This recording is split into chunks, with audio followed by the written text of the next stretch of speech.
तो आप सबको जय श्री प्रभु के अनुग्रह से एक बार फिर से हम इकट्ठा हैं कि हम परमेश्वर के वचन से कुछ बातों को देखें, कुछ बातों को सीखें और परमेश्वर की महिमा, उसकी तारीफ हम अपनी ज़िंदगी से करें ताकि प्रभु को महिमा मिल पाए। और आज मैं जो आपके साथ बात करने वाला हूँ वो है कि परमेश्वर ने जो अपनी इच्छा को वचन में रिवील कर दिया है, प्रकट कर दिया है।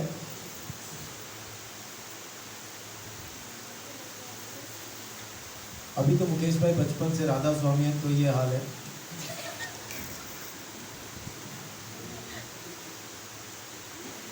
अगर पौवा सवेरे अधिया शामी होते तो फिर क्या होता।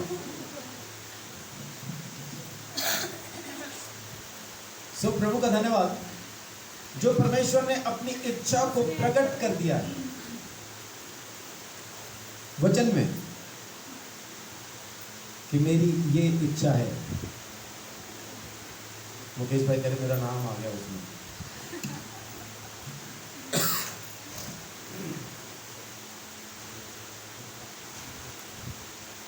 आज उस इच्छा को देखते हैं कि परमेश्वर की आखिर इच्छा क्या है, उसने क्या प्रकट किया है, वो क्या चाहता है कि हम करें।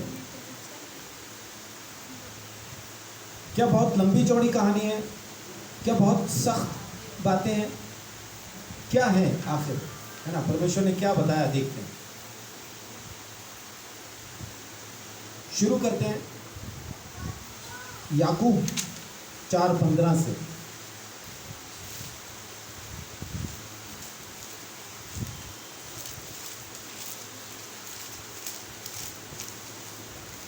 इब्रानियों के आगे याकूब 4:15। इसके विपरीत तुम्हें यह कहना चाहिए, यदि प्रभु चाहे तो हम जीवित रहेंगे और यह या वह काम भी करेंगे। पर अब तुम अपने डींग मारने पर घमंड करते हो। ऐसा सब घमंड बुरा होता है। इसलिए जो कोई भलाई करना जानता है और नहीं करता, उसके लिए यह पाप है। 15 पढ़ना था, 17 तक हो गए।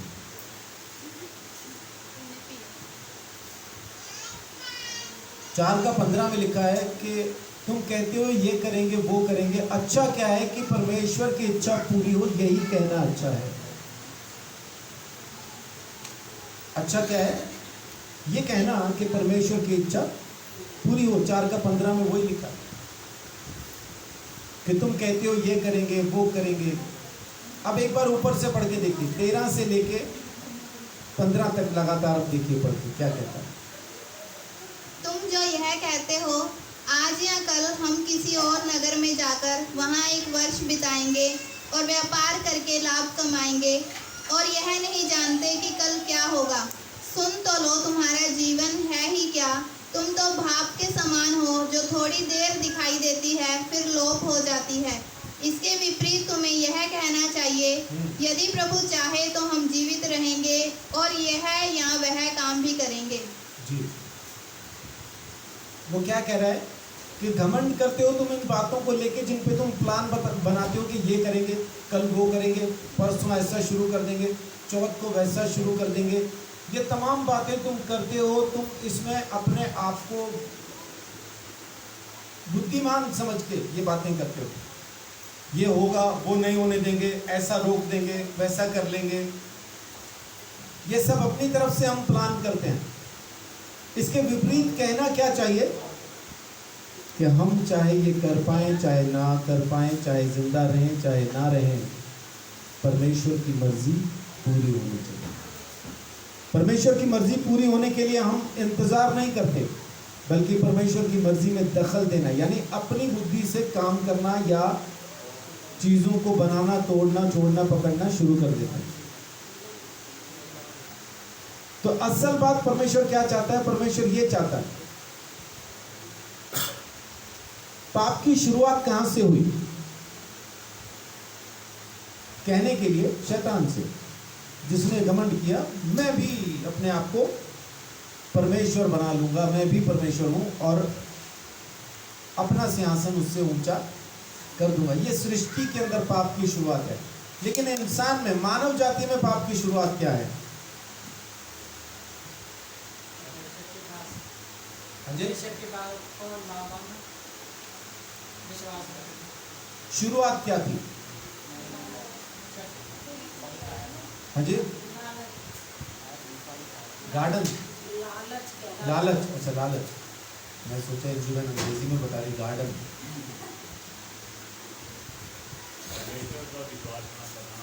शुरुआत बताइए मुझे।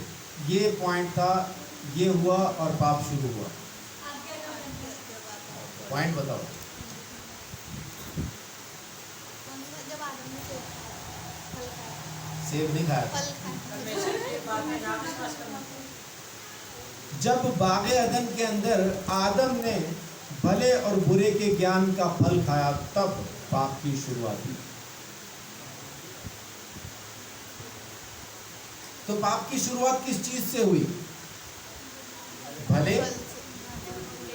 भले और बुरे के ज्ञान से। परमेश्वर ने उसको पाने से मना किया था। तुझे जरूरत नहीं, तेरे लिए भला और बुरा मैं सोचूंगा। परमेश्वर की इच्छा क्या थी? कि हमारा भला और बुरा परमेश्वर सोचे। इसलिए परमेश्वर नहीं चाहता था कि इंसान भला और बुरा सोचना शुरू करे। लेकिन आदम ने फल खाया और पाप हुआ। इसका मतलब बुरे का ज्ञान पाप है। तो भले का ज्ञान क्या है?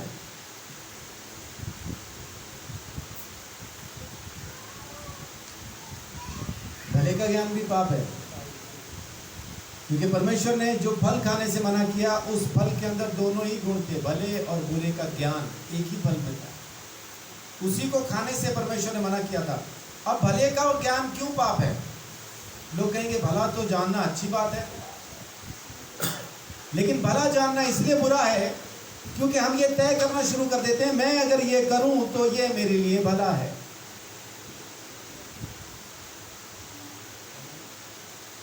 जैसे नाबालिग बच्चे, लड़कियां कुछ फैसला ले लेती हैं और उनको लगता है मेरे लिए भला है, और वो माँ बाप के खिलाफ, भाई बहन के खिलाफ, पूरे खानदान के खिलाफ, और वहां पे खड़े होकर उनका ये कहना भी है कि मैं ठीक हूं, तब भी मेरा साथ नहीं दे रहे, मैं तो भला ही कर रही हूं। मेरे जैसे 15 साल का था मैं, और मैंने नशा करना शुरू किया, मुझे लगा ये मेरे लिए भला है।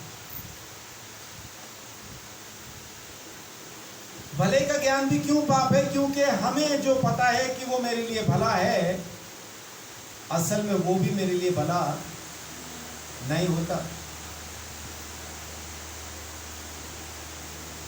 आदम के पहले दो बच्चे इन द सेंस जिनके नाम हमें बताए गए, कौन कौन थे वो? कैन और हाबिल। दोनों ने बलिदान चढ़ाया। क्या हुआ? और वो एक कौन था जिसका ग्रहण हुआ? हाबिल का ग्रहण हुआ और कैन का ग्रहण। तो कैन को भला क्या लगा? उसको क्या अच्छा लगा कि अगर ये करूं तो मेरे लिए अच्छा है, मेरे लिए भला है। जब बलिदान नहीं उसका कबूल हुआ तो कैन को क्या लगा कि मैं ये करूंगा तो ये मेरे लिए भला है। अपने भाई को जान से मार दूं तो मेरे लिए ये है हमारी भलाई। यहां से शुरू होती है हमारी भलाई। जमीन के ऊपर सबसे भला काम यही हुआ था। बड़े भाई ने छोटे को इसलिए मार दिया, अगर ये नहीं होगा तो मेरा बलिदान स्वीकार हो जाएगा। उसने तो अपनी तरफ से अपना भला ही सोचा था। यहां से भलाई शुरू होती। और पहली किताब की कहानी खत्म कहां होती है? उत्पत्ति की। 70 लोग जब मिस्र देश के अंदर पहुंच जाते हैं और वहां पे यूसुफ उन सबको बचा लेता है, वहां पे राशन वगैरह सब कुछ इंतजाम करता है। लेकिन इन 10 भाइयों ने क्या सोचा था इस 11वें के बारे में कि भला क्या है? मार दिया जाए भला है। फिर दूसरे ने बीच में दखल दिया तो मारने से बचा लिया। अब बूढ़ों को जगह दो दीवार के साथ में।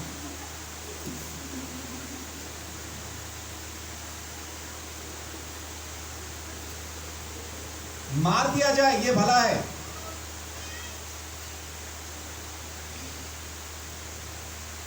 लेकिन फिर बोले नहीं मारना ज्यादा भला नहीं है, बुरा हो जाएगा, बेच देते हैं भला है।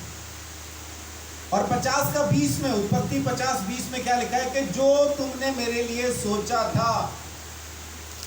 देखिए क्या लिखा है 50:20 में, यद्यपि तुम लोगों ने मेरे लिए बुराई का विचार किया था, परंतु परमेश्वर ने उसी बात में भलाई का विचार किया, जिससे वह ऐसा करे जैसा आज के दिन प्रकट है कि बहुत से लोगों के प्राण बचे हैं। आमीन। ये है परमेश्वर की भलाई।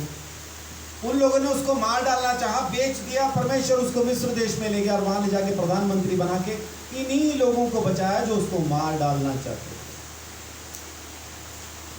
इन्हीं के बच्चे, बीवियां, 70 लोग इन्हीं के खानदान के उसके द्वारा बचाए गए। ये है परमेश्वर की भलाई। तो परमेश्वर की इच्छा क्या है?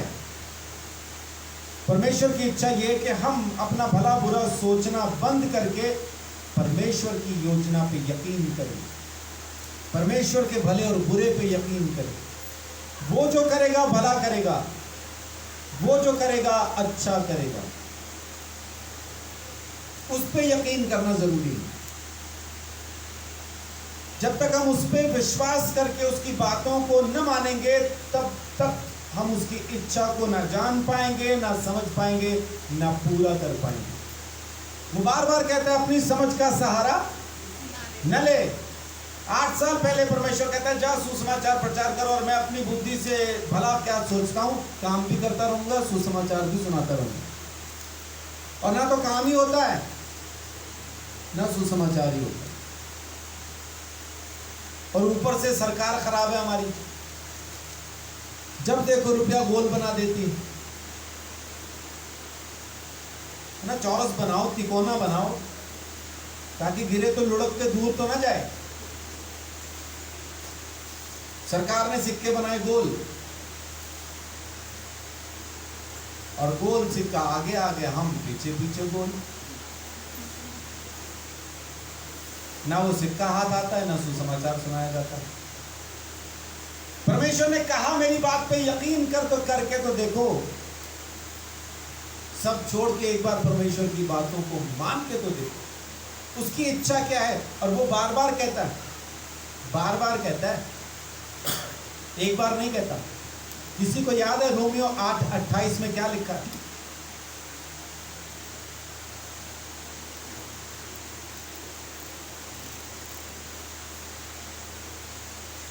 मेरे ख्याल बाइबल को याद होगा।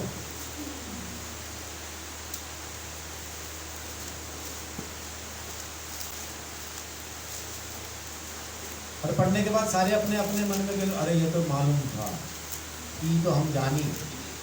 हम जानते हैं कि जो लोग परमेश्वर से प्रेम रखते हैं उनके लिए सब बातें मिलकर भलाई ही को उत्पन्न करती हैं, अर्थात उन्हीं के लिए जो उसकी इच्छा के अनुसार बुलाए हुए हैं। आमीन। जो उसकी इच्छा के अनुसार है उनके लिए अंत में भलाई ही पैदा होगी। किन के लिए? साथ में लिखा है उनके लिए जो उसकी इच्छा के अनुसार बुलाए।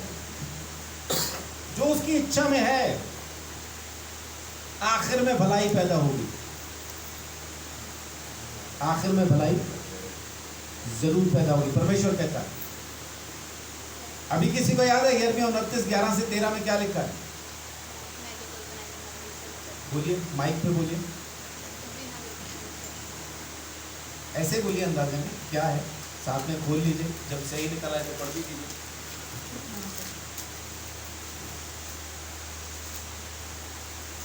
क्योंकि यहोवा की यह वाणी है कि जो कल्पनाएं मैं तुम्हारे विषय करता हूँ उन्हें मैं जानता हूँ, वे हानि की नहीं वरन कुशल ही की हैं। क्या कह रहा है? जो योजनाएं मैंने तेरे बारे में बनाई है उनको मैं जानता हूँ, तेरे नुकसान की नहीं है, तेरी भलाई की है, और अंत में तुम्हारी आशा पूरी करूंगा। आमीन। अंत में करेगा, शुरू में आशा पूरी करके योजना नहीं चलाएगा। योजना में जब हम आ जाएंगे तो अंत में उसको पूरा भी करेगा। यिर्मयाह 29:11-13 में ये लिखा। तो वो बार बार कह रहा है कि मेरी इच्छा ये है कि तुम मेरी इच्छा पे चलो। मेरे भले और बुरे पे विश्वास करो, अपने भले बुरे पे विश्वास नहीं करो। इंसान ने भला सोचा और परमाणु बनाया।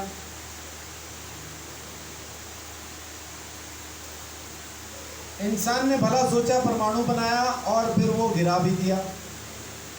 हिरोशिमा नागासाकी पे उस पे आज तक समस्या है। इंसान ने भला सोचा, गोला बारूद बनाया और अभी तक देशों में जंग नहीं खत्म हो रही इस भलाई के चक्कर में। इंसान ने भला सोचा और अपने लिए एसी बनाया और इस एसी ने पूरे वातावरण की, पृथ्वी के वातावरण की एसी की तेजी कर दी।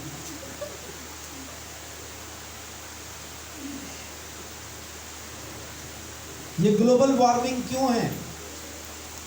कभी एसी के पीछे खड़े होकर देखो क्या मजे आते जिंदगी के। बाई चांस आपके पास खाना हो और ठंडा हो जाए तो कुछ देर के लिए वो डिब्बा अगर लोहे का है, वो स्टील का है, तो एसी के पीछे रख के चले जाओ, 15-20 मिनट आधे घंटे में गर्म कर देगा वो। ऐसी हवा आती है एसी के पीछे। अब ये हवा जा कहाँ रही है? माहौल में ही तो है। कनाडा के अंदर ऐसा कहते हैं कि 10,000 साल का रिकॉर्ड टूट गया गर्मी का। गर्मी से कनाडा में लोग मर गए इस साल। हिंदुस्तान की छोड़ दो, कनाडा में गर्मी से लोग मर गए। वचन सत्य होके रहेगा, सूरज 7 गुना तपेगा। अभी तो शुरू है ना। किसी शायर ने कहा है इब्तदा है अभी तो, अभी क्यों रो रहा है? आगे आगे देख और बहुत कुछ हो रहा है। तो परमेश्वर की इच्छा क्या है कि हम अपना भला बुरा छोड़ के परमेश्वर के भले और बुरे पर विश्वास करें। परमेश्वर जो मेरे लिए सोचेगा वो बहुत अच्छा है, बहुत अच्छा है। बस अपने को तैयार रहना उसकी इच्छा को पूरा करने के लिए, जैसा भजन संहिता 40 का 8 में लिखा।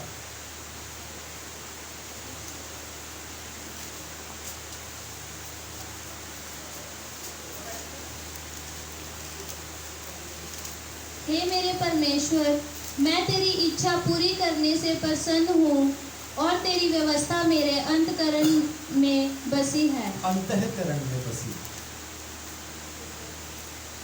उसके बाद 2 बिंदियां नहीं लगी, लगी है ना? हाँ, वो आवाज देती है अंतःकरण।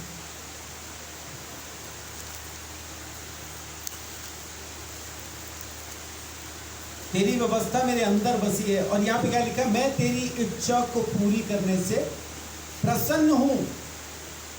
बहुत जरूरी है पहली चीज ये अपनी जिंदगी के अंदर हमको लेके आना कि मैं परमेश्वर की मर्जी से खुश हूं। हम तो परमेश्वर की मर्जी से ही नाराज हो जाते हैं। अगर ऐसा ही परमेश्वर है तो छोड़ो, क्या करना फिर ऐसे परमेश्वर को। फिर जाके फिर दोबारा पत्थर में से मारना।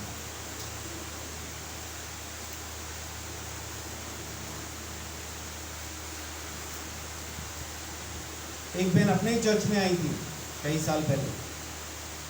उनकी जिंदगी में प्रभु ने बहुत से काम किए। वो उनके खुद के घर में दुष्ट आत्मा थी, प्रभु ने निकाल दी। अपना घर छोड़ के किराए के मकान पे रहते थे क्योंकि घर में झांझ की, पाजेब की, चूड़ियों की आवाजें आती थी और किराया देने के लिए पैसे नहीं, क्योंकि काम नहीं था कोई। तो घर में जो पुराने बर्तन थे पीतल के, वो बेच बेच के गुजारा कर रहे थे। और उनका 25 साल का बेटा ना चल सकता था, वॉशरूम तक भी नहीं जा सकता था। सड़क पे कुत्ता भौंकता था, ये कमरे में बैठा डरता था। और सुसु पॉटी थोड़ा थोड़ा उसका निकलता रहता था, उसको पता नहीं चलता था। उसके पांव टेढ़े थे, हाथ भी एक मुड़ा हुआ था, चल नहीं सकता था। उस वक्त वो प्रभु के पास आए। जब उन्होंने बताया, हम सब गए उस घर के अंदर जिसमें दुष्ट आत्मा थी। खाली पड़ा था वो घर। आप में से कौन कौन मेरे साथ था, या फिर मिशनरी टीम थी मेरे साथ उस वक्त, वो लोग मेरे साथ गए थे।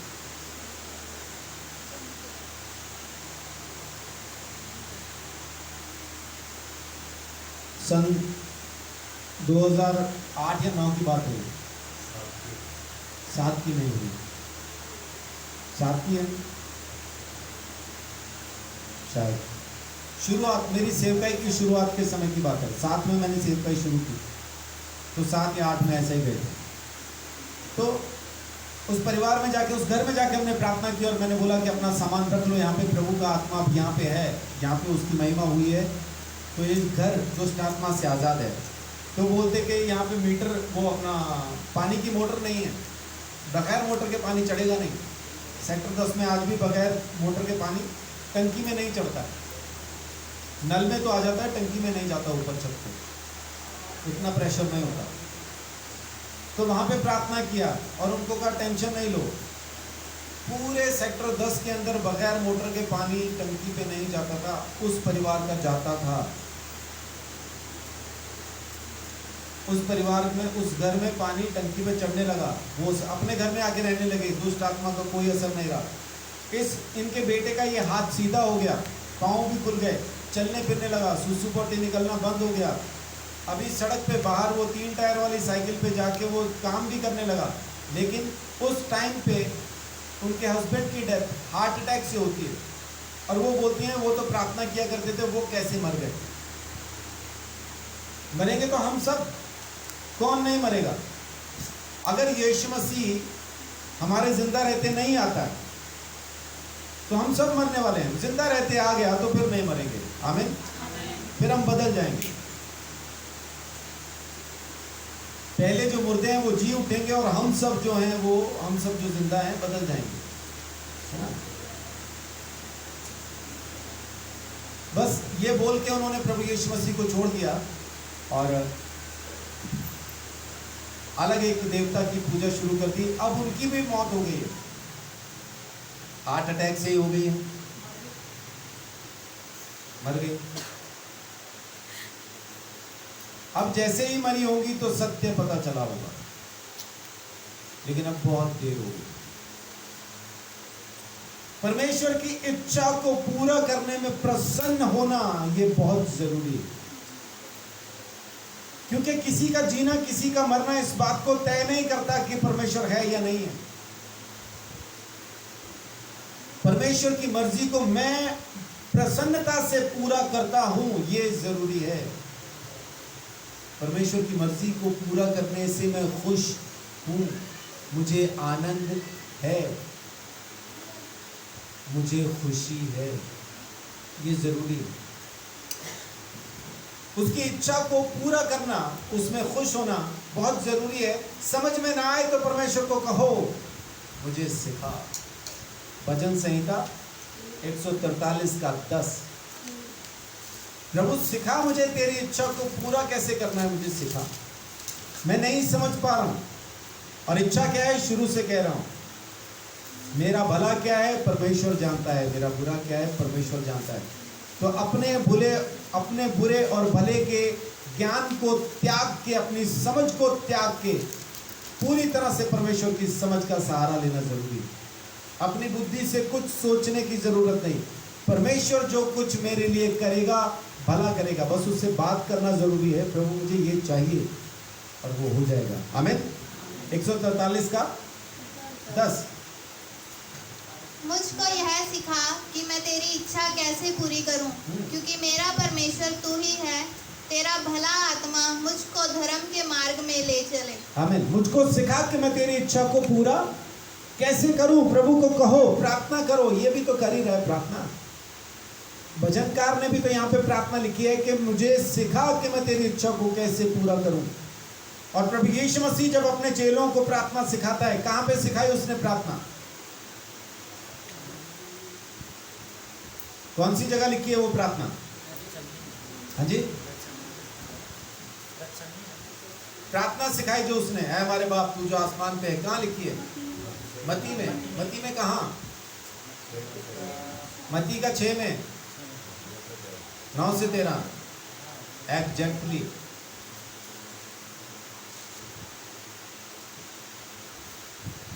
उसमें यीशु मसीह ने क्या सिखाया?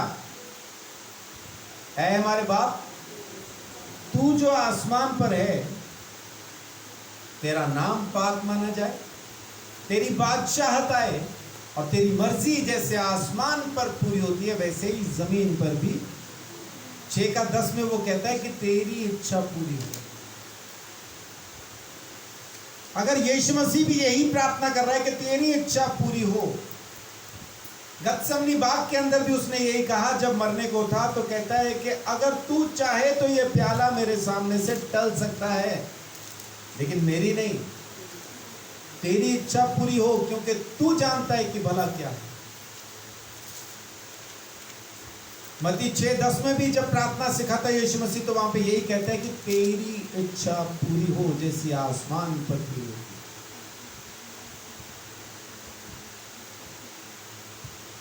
तो मुझे सिखा प्रभु, तेरी इच्छा को मैं कैसे पूरा करूं। प्रार्थना कीजिए, प्रार्थना कीजिए कि प्रभु मुझे सिखा, मैं तेरी इच्छा को किस तरह से पूरा करूं।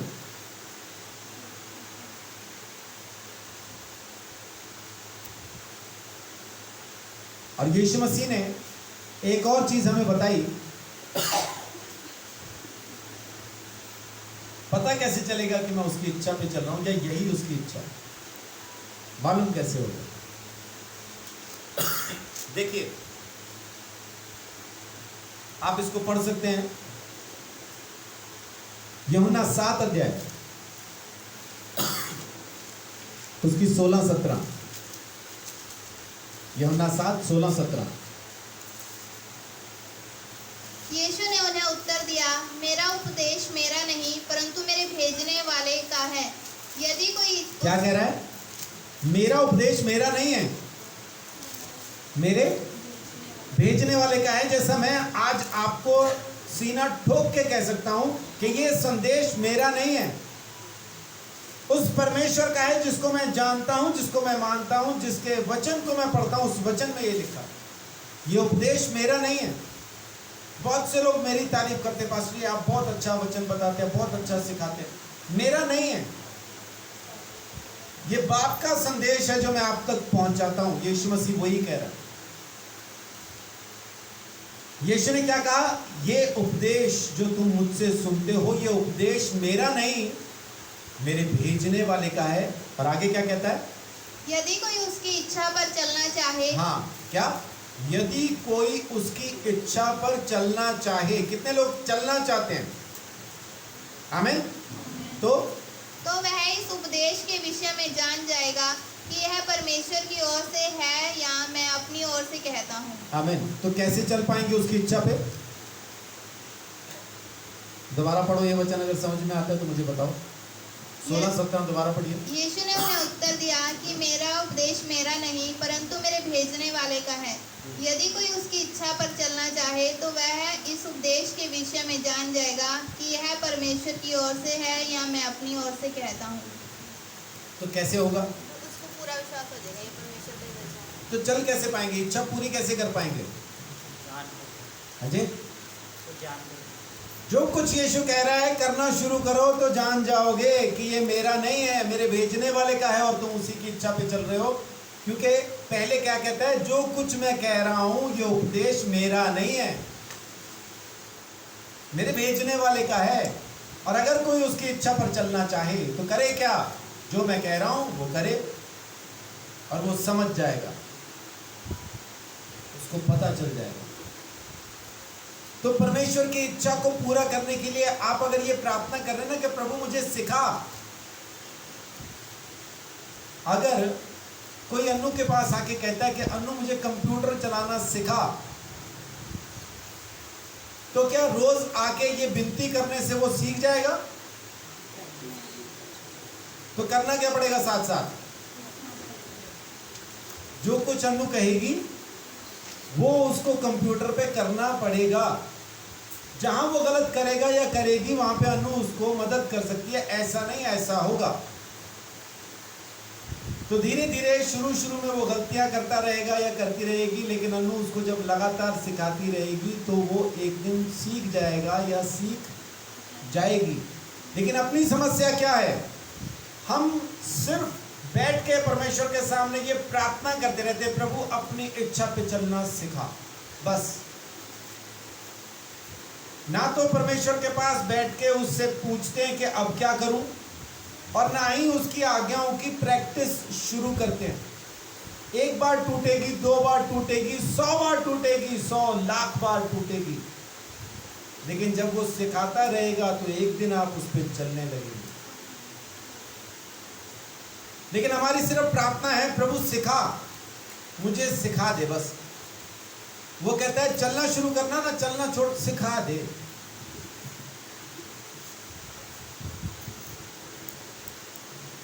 जैसे मैं पप्पू को कहूं मुझे गिटार बजाना सिखाओ, तो पप्पू मुझे बताए कि ऐसा बजेगा, ओके वेरी गुड, अगला भी सिखाओ और अगला सिखाओ। उसने सारा सिखा दिया, मुझे आ गया? क्यों नहीं आया? सिखा तो दिया उसने। मैंने प्रैक्टिस नहीं की, जब तक मैं नहीं करूंगा तब तक मुझे आएगा नहीं। हम परमेश्वर से कहते रहते हैं आज्ञा मानना सिखा, आज्ञा मानना सिखा। उसने सारी आज्ञा दे दी, हमने पढ़ भी ली, क्या सीखा है मानना? क्यों नहीं सीखे? क्योंकि हमने आज्ञाओं पे चलने की प्रैक्टिस नहीं की। जहां मौका मिला चुगली करने का, दे तेरे की, ले तेरे की, ले तेरे की, ले तेरे की, दो अपनी तरफ से बढ़ा के और कह के आए। पड़ोसी ने बताया यहाँ से बड़ा प्यारा सा ना छोटा सा काला एक कुत्ते का बच्चा गया था अभी। अब आदत के अनुसार हम थोड़ा सा मजबूर हैं, तो थोड़ा सा तो कुछ अपनी तरफ से बढ़ा के कहेंगे। यहाँ से ना अभी एक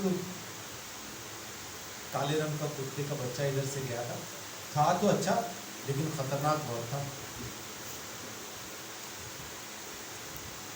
अब जिसको आगे बताइए उसको भी आदत है।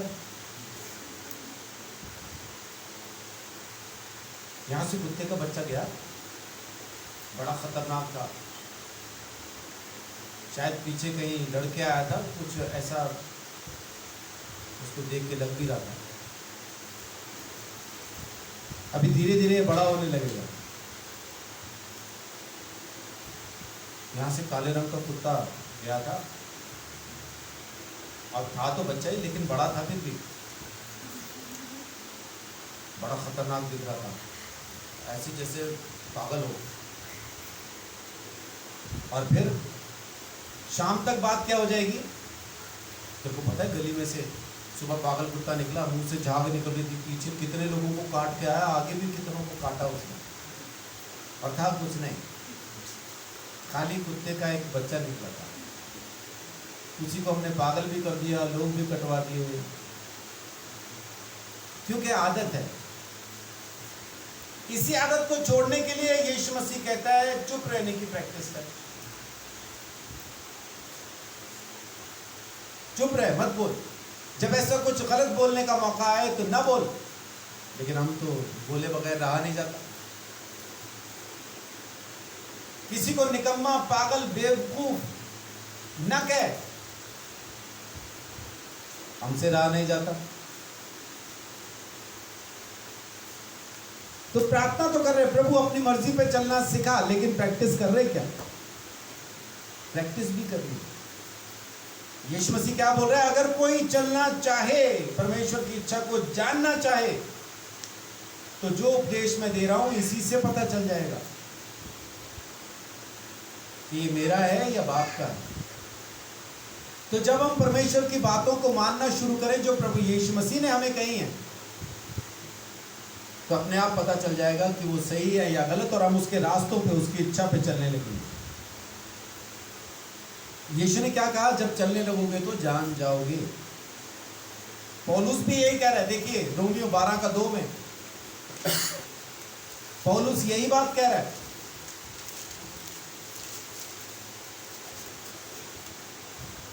इस संसार के सदृश ना बनो, परंतु तुम्हारे मन के नए हो जाने से तुम्हारा चाल चलन भी बदलता जाए, जिससे तुम परमेश्वर की भली और भावती और सिद्ध इच्छा अनुभव से मालूम करते रहो। हाँ, सिद्ध, भली और भावती और सिद्ध इच्छा अनुभव से मालूम करते रहो, लगातार करते रहो।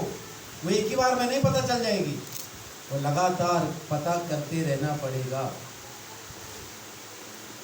अनुभव से जब हम करना शुरू करेंगे तो समझ में आ जाएगी। और इच्छा क्या है? बस यीशु मसीह की बातों को मानना, अपना भला और बुरा छोड़ के जो कुछ प्रभु यीशु मसीह कह दे उसको करना।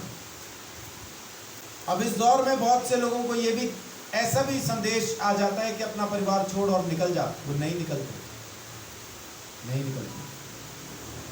और कुछ लोगों को आता है अपने ही परिवार में वचन सुनाना शुरू कर, नहीं सुनाते।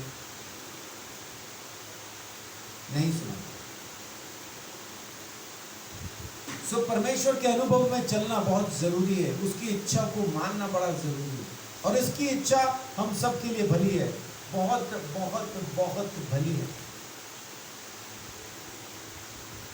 कितने लोग ऐसा चाहते हैं कि सदा परमेश्वर के साथ बने रहे, हमेशा परमेश्वर के साथ रहे? तो पढ़िए पहला यूहन्ना 2:17।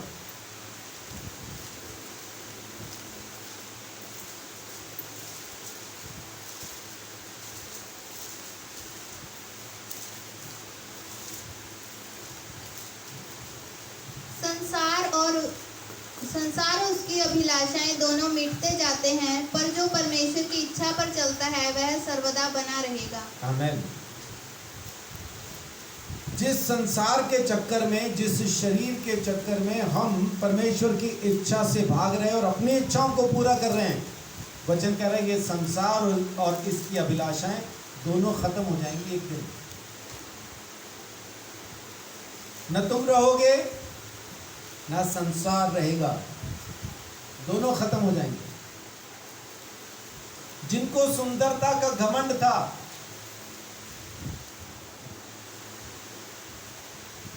जैसे जैसे साल बीते, उम्र ने उनके चेहरे के ऊपर बहुत सारे दस्तखत कर दिए। अब उस चेहरे पे सुंदरता नहीं है, जिंदगी भर का अनुभव लिखा हुआ। जिस किसी ने जिंदगी आराम से बिताई है, बुढ़ापे में भी उसके चेहरे पे एक अजीब रौनक है, एक अलग ही नूर है उस चेहरे पे। और जिन्होंने सड़ सड़ के कुड़ के बिताई है, उनके चेहरे पे भी एक अलग ही धुआं है।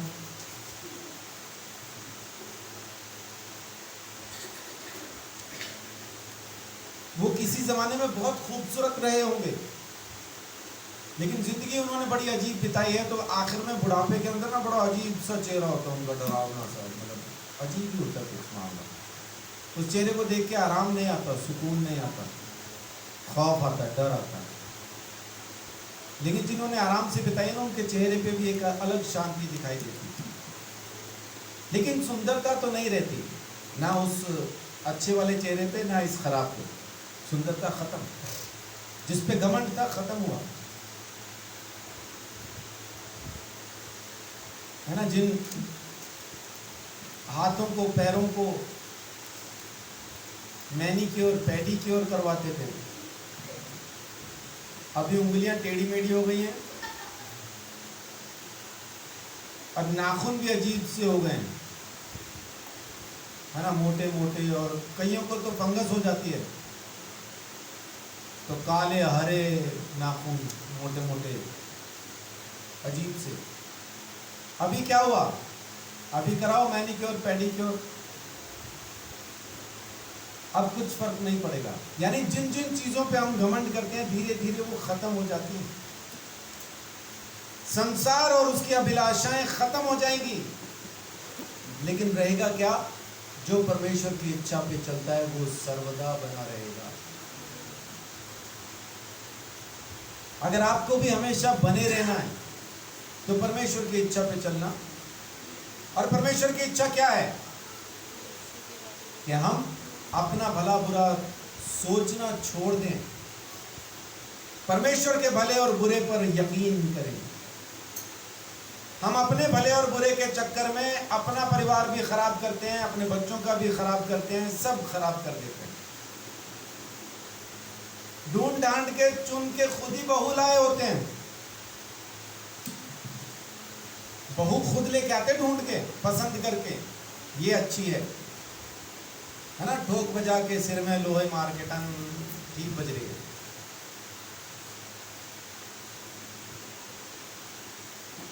और बाद में फिर उसी बहू के लिए अपने बेटे को कह रहे थे ठीक नहीं है तेरी बहू।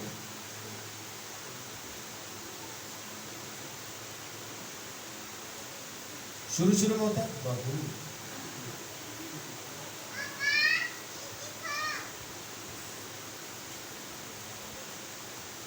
शुरू शुरू में होता है बहू, और फिर थोड़े टाइम के बाद हो जाता है भौ भौ भौ भौ भौ भौ।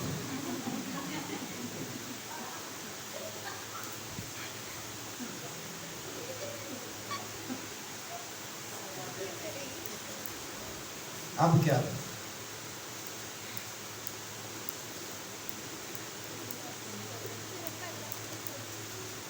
अब इस भवो भवो भव से बचने के लिए तलाक दे देते हैं, फिर लेके आते हैं दूसरी नई बहू,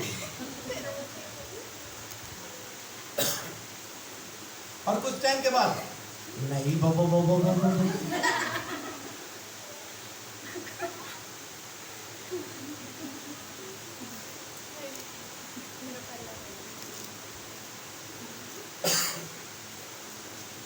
संसार और उसकी अभिलाषाएं दोनों खत्म हो जाएंगी। अगर परमेश्वर की इच्छा से पहली वाली लेके आए होते ना, तो सारी जिंदगी बहू ही रहती।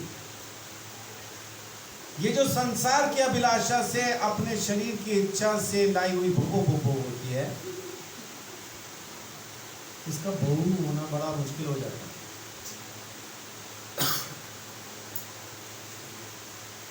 ऐसा ही बिना परमेश्वर को जाने हम बहुत से काम करते हैं, बहुत से काम, बिजनेस भी करते हैं, नौकरी भी करते हैं, सब कुछ, बहुत सारी चीजें ऐसा हम करते हैं, लेकिन आखिर में हर जगह पे झगड़ा ही रहता है, परेशानी ही रहती है। क्यों? क्योंकि परमेश्वर से पूछा नहीं क्या करूं। तो इसलिए परमेश्वर को करने दीजिए। यूसुफ को परमेश्वर ने पहले कहा था मैं तुझे राजा बनाऊंगा। यूसुफ ने उसी बात पे यकीन किया। उसके साथ जो कुछ हो रहा था उन चीजों को देख के यूसुफ ने एक पल को भी नहीं सोचा कि परमेश्वर ने ये मेरे साथ क्या मजाक किया। कह तो रहा था राजा बनाऊंगा और ये नौकर बनवा दिया, भाइयों से बिकवा दिया, अभी मैं गुलाम हूं यहाँ पे, ये कौन सा राजा बना दिया। नहीं कहा, उसको यकीन था उस खुदा पे और वो अपने लक्ष्य को बनाए रहा, परमेश्वर के साथ ही रहा, उसने नहीं छोड़ा। लेकिन होता क्या, हालात को देख के हम छोड़ देते। जैसा अभी मैंने इस बहन की कहानी बताई जिन्होंने हालात को देख के यीशु को छोड़ दिया। हालात को देख के यूसुफ ने परमेश्वर को नहीं छोड़ा क्योंकि उसको उसकी योजना पर यकीन था। और आखिर में इस बात की गवाही वो अपने भाइयों को देता है कि तुमने तो मेरे बारे में बुराई सोचा था, लेकिन परमेश्वर ने मेरे लिए इस बुराई में से भलाई को उत्पन्न किया। और आज उसी तुम्हारी बुराई की वजह से और परमेश्वर की भलाई की वजह से आज मैं यहाँ मौजूद हूं और तुम सब जिंदा हो। यूसुफ ने हालात को देख के कुड़कुड़ाना शुरू नहीं किया। यूसुफ शांत रहा, शांत रहा और परमेश्वर को महिमा देता रहा। और आखिर में परमेश्वर ने उसको 30 साल का जब हुआ, 30 साल का जब होता है यहूदियों के अंदर, उस वक्त में उस पर जिम्मेदारी डाली जाती है। यीशु मसीह ने बपतिस्मा कौन से साल में लिया? जब वो 30 साल का हुआ। याजकों को याजक होने का पद कब मिल जाता था? जब वो 30 के होते थे। रिटायरमेंट कब होती थी? 50 पे, 50 साल की उम्र पे उनकी रिटायरमेंट हो जाती थी, क्योंकि अगली पीढ़ी तब तक 30 की हो जाती थी। तो 30 साल तय था। उस टाइम पे जिम्मेदारी इजराइल के ऊपर, इजराइल के नौजवानों के ऊपर डाल दी जाती थी। और यूसुफ जैसे ही 30 का हुआ, 17 साल की उम्र में उसको बेचा और 13 साल के बाद जब वो 30 साल का हुआ, परमेश्वर ने उसको जेल से निकाला, जिम्मेदारी उस पर डाली और प्रधानमंत्री बना दिया। हालेलुया। सही समय तो आने दीजिए, 30 के हो तो जाओ, प्रधानमंत्री भी बना देगा। हम कह रहे नहीं 17 का बना दे, मैं संभाल लूँगा, कर लूँगा, मैं कर लूँगा। हम नहीं होगा भाई तेरे से ना। घुटन तुमसे ना होगा, लेकिन हम बोल रहे हैं कर लूंगा। तो 30 का होना जरूरी है, उस मैच्योरिटी पे, उस परिपक्वता पे आना जरूरी है जहां पे परमेश्वर चाहता है कि उसकी इच्छा को पूरा करते हुए हम आ जाएं। जिस रोज हम मैच्योर हो जाएंगे, जिस रोज परिपक्व हो जाएंगे, जिम्मेदारी भी दे देगा। आमीन। तो अपने 30 का होने का इंतजार कीजिए। अभी मुझे 30 का होने के लिए 19 साल बाकी है। तो जैसे 30 का हो जाऊंगा जिम्मेदारी दे देगा, है ना? यही है। आमीन।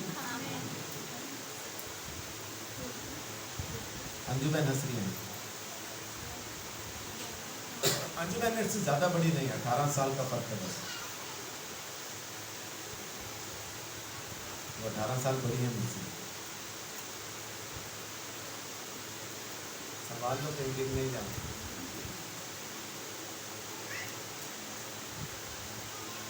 मैं क्यों कह रहा हूं 19 साल का? अभी मेरे को और 19 साल लगेंगे 30 का होने के लिए, क्योंकि अभी मेरी जो उम्र है 49 है, तो 19 लगेंगे 30 होने के लिए। अब जोड़ते रहना कैसे?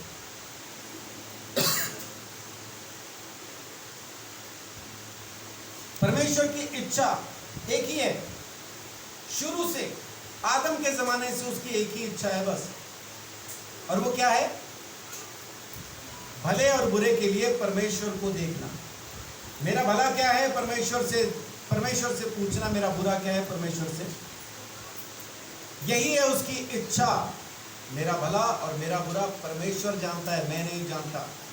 मेरा भला और बुरा अगर मैं सोचूंगा तो वही पाप है, वही पहला पाप है जमीन के ऊपर, और वही आखिरी पाप है जमीन के ऊपर।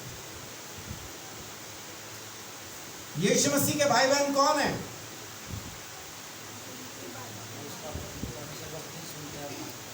जो उसका वचन सुनते और मानते हैं। देखिए क्या लिखा हुआ है मत्ती 12:50 में।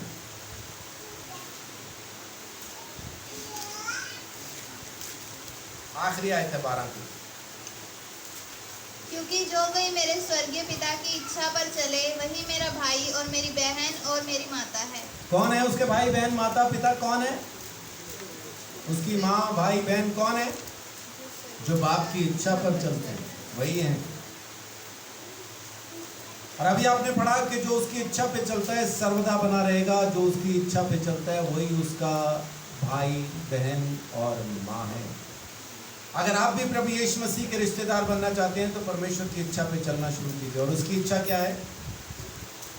उसकी इच्छा है कि हम अपना भला बुरा न सोच के परमेश्वर से पूछें कि मेरा भला क्या है, मेरा बुरा क्या है। पूरी तरह से परमेश्वर के ऊपर डिपेंड करें, अपनी समझ का सहारा न लें, बल्कि परमेश्वर से पूछें और परमेश्वर की मर्जी अपनी जिंदगी में पूरी करें। आमीन। परमेश्वर आप सबको बहुत आशीष, बड़ी बरकत दे, अपने अनुग्रह के अंदर संभाल के रखे और अपने आशीषों में बना के रखे। बस इतना कीजिए कि तमाम भला और बुरा परमेश्वर को सोचने दीजिए और यीशु मसीह की बातों को मान के चलना शुरू कीजिए, प्रैक्टिस करना शुरू कीजिए, ताकि आपको पता चल जाए परमेश्वर की इच्छा आपके लिए कितनी भली है। प्रभु आप सबको बहुत आशीष, बड़ी बरकत दे। जय श्री